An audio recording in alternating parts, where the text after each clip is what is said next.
ce grand format numéro 2, direction le gymnase Paul Bramery, pour un match de la 9e journée de Régional 3 de basket. Et c'est avec le statut de leader et de favori que l'USB Basket aborde le derby contre l'AS Monestier-Saucignac ce samedi 2 décembre 2023. Les deux équipes se connaissent bien puisqu'elles sont montées ensemble au niveau régional en fin de saison dernière et que chacun des matchs précédents ont été très disputés, voire carrément parfois électriques.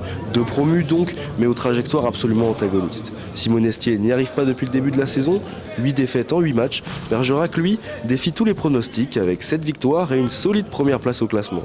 Un homme symbolise cette domination, Zayo Dogbo, 37 ans, un physique à faire pâlir n'importe quel joueur et des statistiques impressionnantes, une bonne trentaine de points par match. Bon, au niveau du classement, on sait qu'on a une grosse différence. Nous, on est co-leader, Monestier et dernier du classement, enfin avec aucune victoire.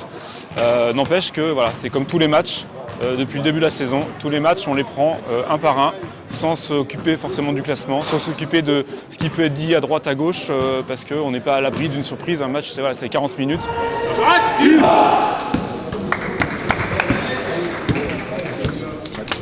Merci à table, merci à table. Allez, oh, premier. Tiens en bas.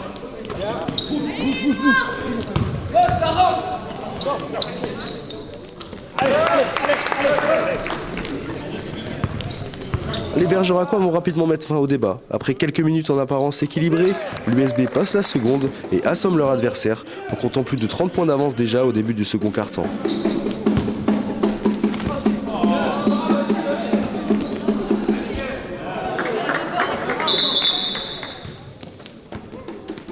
Dominant à l'intérieur, clinique derrière la ligne de 3 points et intraitable en défense, la messe semble déjà dite.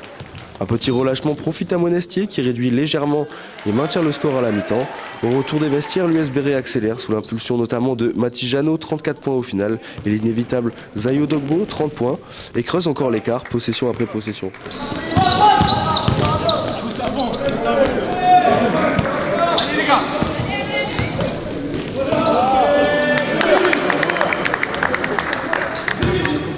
Le banc s'ouvre, laissant la place à plusieurs remplaçants de se mettre en avant.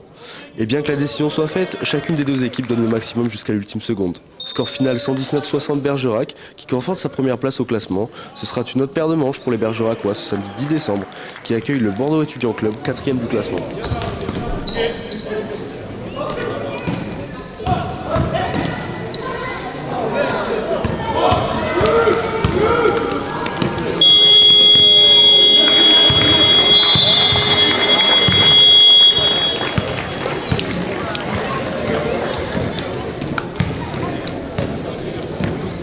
Le match, on l'a vraiment abordé très sérieux parce que voilà, comme on disait, notre objectif, c'est voilà, la montée. Donc tous les matchs sont très importants. Voilà, que ce soit les deuxièmes ou le bas du tableau.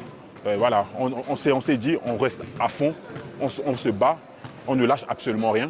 Et voilà, et c'est notre objectif, c'est de rester focus sur ce qu'on sait faire et tout, et de garder le cap. Voilà, ça c'est notre mot, de garder le cap, d'aller jusqu'au bout. Ouais, c'est vrai que Bergerac est une équipe qui monte. On était en D1 l'année dernière et moi j'y étais pas, je suis arrivé et on n'avait pas vraiment d'ambition réelle. Et là c'est vrai que dans la poule on voit qu'il y a quand même des équipes qui sont un peu en dessous. Donc nous, on joue notre basket et là, on est quand même premier ex-aequo. Donc voilà, je pense que maintenant, notre ambition, elle est claire, c'est monter. Et après, on va voir, mais la saison est encore longue. Donc voilà, il faut prendre les matchs un par un, mais ça va le faire, je pense.